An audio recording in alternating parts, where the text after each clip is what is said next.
नमस्कार। आज हम कक्षा 6 में हिंदी विषय में पाठ 6 सुबह के बारे में पढ़ेंगे।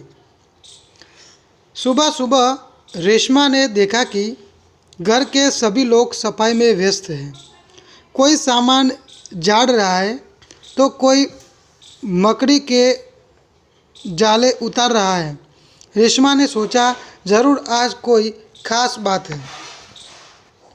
મિત્રો, વહેલી સવારે રેશમાએ જોયું તો ઘરના બધા લોકો સાફ સફાઈ કરવામાં રોકાયેલા છે। કોઈ સામાન પરની દૂર એ ઝાપટી રહ્યું છે તો કોઈ કરોળિયાના ઝારા ખંખેરી રહ્યું છે। રેશમાએ વિચાર્યું, આજે અવશ્ય કોઈ ખાસ બાબત છે। माँ, आज कोई खास बात है? सब इतनी सुबह उठकर घर की सफाई में जुटे हैं। रेशमा ने उत्सुकता से पूछा। हाँ बिटिया, रानी, त्योहार के दिन हैं, भूल गई क्या? पहले से ही साफ सफाई हो जाएगी तो अच्छी तरह त्योहार का आनंद ले पाएंगे। माँ ने प्यार से रेशमा के गाल को सहराते हुए कहा। माँ, आजे कोई खास बाबत छे? सौ सवारे आटला बधा वहेला उठीने घरनी सफाई करवा लाग्या छो? रेशमाए आतुरताथी एनी माने प्रश्न पूछ्यो। हाँ रानी बेटी, तहेवारना दिवसों छे, भूली गई? पहलेथी साफ सफाई थई जाए तो सारी रीते आ तहेवारो उजवी शकीए। पहलेथी साफ सफाई जो सारी करेली होय तो आपणे तहेवारनो आनंद सारो माणी शकीए। माए प्रेमथी रेशमाना गाल पंपाड़ता आવું કહ્યું। ओ, मैं तो एकदम भुलक्कड़ हो गई हूँ। पर माँ, आपने मुझे तो कोई काम सौंपा ही नहीं, मैं क्या करूँ बताओ माँ। अरे, हूँ तो एकदम भूलकणी थई गई छूँ।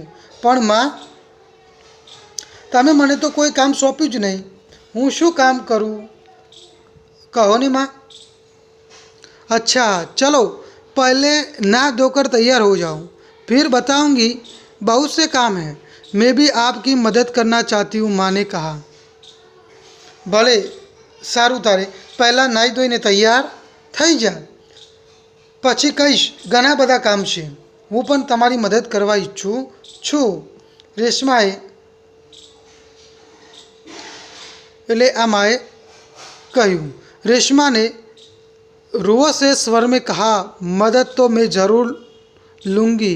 मैंने तुम्हारे लिए कई काम सोच रखे हैं। नहा धोकर नाश्ता कर लो, फिर बताऊंगी। कहते कहते मोने रेशमा को उसकी पहिया वाली कुर्सी पर बैठा दिया। रेशमा ने अपनी पहिया वाली कुर्सी को धीरे धीरे धकेला और अपने दैनिक कामों में लग गई। रेशमाए पोताना रोतल सभामां कह्युं, मदद तो हूँ जरूर लईश।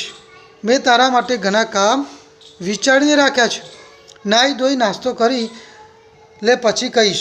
एम कहता कहता माए रेशमाने तेनी पૈડાવાળી खुर्सी पर बेसाड़ी दीधी। रेशमाए पोतानी પૈડાવાળી खुर्सीने धीमे धीमे धकेली अने पोताना रोजिंदा कार्यमां लगावी दीधी। रेशमा जब 5 साल की थी तभी से उसके दोनों पैर काम नहीं करते थे। उसे बहुत तेज़ बुखार हुआ और घुटनों में से नीचे दोनों पाँव एकदम बेजान हो गए। बहुत इलाज करवाया पर रेशमा के पाँव में जान नहीं आई। मित्रों, रेशमा જ્યારે 5 વર્ષની હતી ત્યારે તેના બંને પગ ખોટા પડી ગયા, એટલે કે કામ કરતા બંધ થઈ ગયા। તેને ભારે તાવ આવ્યો અને ઘૂંટણ નીચે બંને પગ તદ્દન નિર્જીવ થઈ ગયા, એટલે બિલકુલ કામ કરતા બંધ થઈ ગયા। ખૂબ ઇલાજ કર્યો પણ રેશમાના પગમાં ચેતન ન આવ્યું, એટલે ન જ આવ્યું। उसे पोलियो हो गया था, એટલે કે બંને પગમાં પોલિયો થઈ ગયો હતો। रेशमा बहुत हिम्मत वाली लड़की थी। शुरू में उसे ज़रूर दूसरों की सहायता लेनी पड़ी, परंतु अब 11 साल की उम्र में वह अपने सारे काम स्वयं करती है।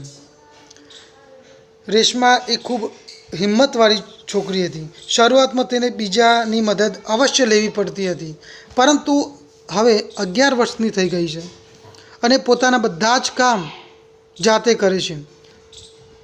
वह अपने परिवार पर अपने काम के लिए निर्भर नहीं रहना चाहती। એ પોતાના કુટુંબ પર પોતાના કામ માટે આધારિત રહેવા ઈચ્છતી નથી।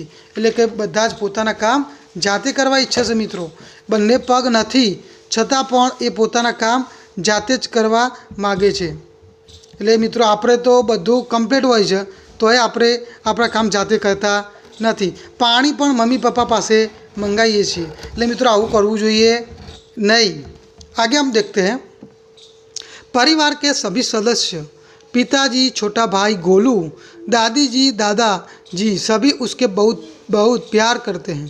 वह सबकी आंखों का तारा है। कुटुंबना બધા સભ્યો પિતાજી, નાનો ભાઈ ગોલુ, દાદાજી આ બધા જ સૌ તેને ખૂબ પ્રેમ કરે છે। તે સૌને પ્રિય પણ છે। मोने रसोई घर में सारे बर्तन, डिब्बे, बोतलें नीचे उतार कर साफ कर दिए थे। उन्हें रेशमा को आवाज़ दी, रेशु अगर तुमने नाश्ता कर लिया हो तो एक काम में मेरा हाथ बढ़ाओ। कुटुंबना બધા સભ્યોએ પિતાજી, નાનાજી, નાનો ભાઈ ગોલુ આ બધા એને ખૂબ પ્રેમ કરતા હતા મિત્રો। માએ રસોડામાં વાસણો બધા જેવા કે ડબ્બા, શીશીઓ આ બધું નીચે ઉતારીને સાફ કરી લીધા હતા। એટલે રેશમાને બૂમ પાડી કે રેશુ નાસ્તો કરી લીધો હોય તો તું મારા કામમાં મને મદદ કર। हाँ माँ, मैंने नाश्ता कर लिया। दूध का मेवे वाला दलिया बहुत अच्छा बना है। माँ, मैं हाथ धोकर अभी आई हूँ। रेशमा अपनी कुर्सी को धकेलते हुए रसोई घर में पहुँची।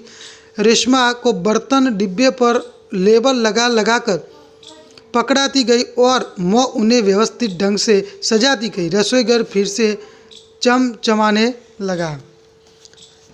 इन्हें कहूँ कि हाँ माँ, मैं नास्तो કરી લીધો છે।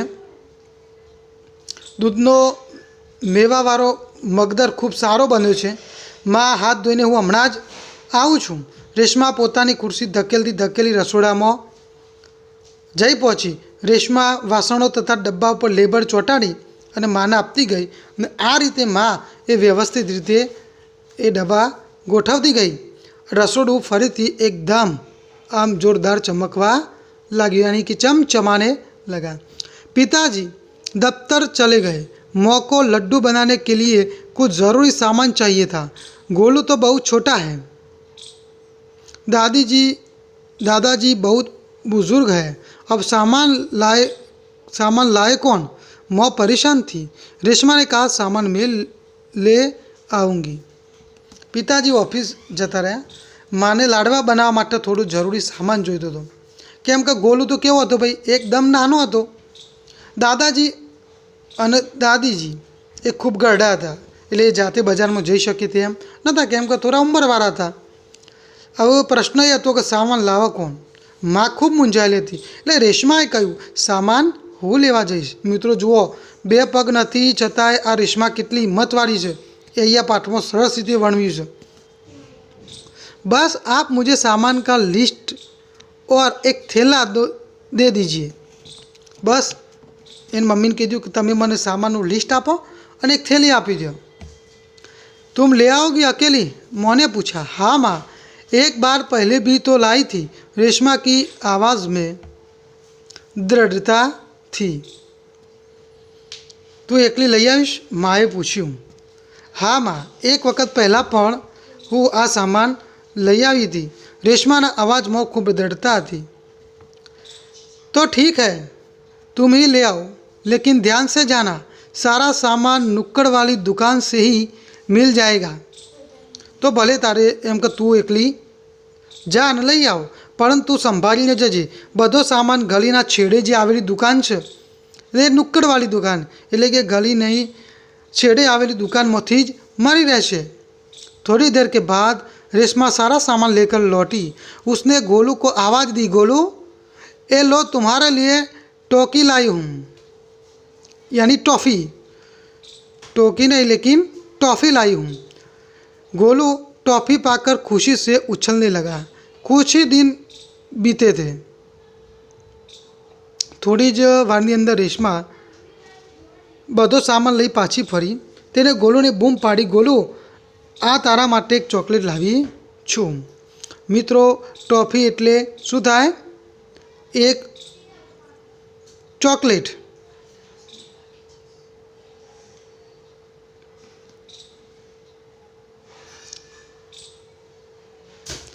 गोलू टॉफ़ी पाकर खुशी से उछलने लगा, એટલે કે खूब आनंद थी नाची उठ्यो. कुछ दिन बीते थे. एक दिन शाम को रेशमा का घर दियों से झिलमिल प्रकाश से जगमगने लगा. पूरा मोहल्ला जगमग रहा था. जहाँ रोशनी ही रोशनी थी. क्या जमीन, क्या आसमान. दादी जी ने बताया कि दीपावली अंधेरे पर उजाले की जीत का त्यौहार है. बुराई पर अच्छाई और असत्य पर सत्य की सदा जीत होती है. थोड़ा दिवस वीत्या मित्रों. एक दिवस सांजे रेशमाનું घर આખું દીવાઓથી પ્રગટી ઉઠ્યું. આખો મહોલ્લો ઝળહળતો હતો.